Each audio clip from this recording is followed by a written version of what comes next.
জয় মা তারা, জয় গুরু বামদেব। বাস্তুশাস্ত্র মতে বাড়ির সিঁড়ি কেমন হবে? বাড়ির সঙ্গে সিঁড়ির একটা খুব গভীর নিবিড় সম্পর্ক রয়েছে। বাড়ির সৌন্দর্যের অন্যতম অংশ হলো এই সিঁড়ি। সিঁড়ির বাঁক যেন ক্লকওয়াইজ ঘুরে, অর্থাৎ ঘড়ির কাঁটার মতো যেন সিঁড়ি তৈরি করা হয়।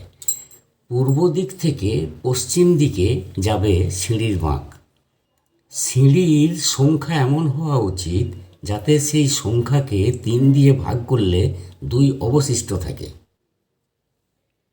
যেমন 1, 17, 35, 23, 41, 4, 56। সংখ্যার বিচারে 11 অথবা 17 সংখ্যার ধাপ অত্যন্ত শুভ। বাড়ির সামনে দিকে ঘোরানো সিঁড়ি অশুভ ফলদায়ক। প্রয়োজনে বাড়ির পেছন দিকে সিঁড়ি বানানো যেতে পারে। তোমাদের পাশে আছি, সকলে ভালো থেকো। আমার ভিডিও ভালো লাগলে পাশে থেকো। রাধা রাধা।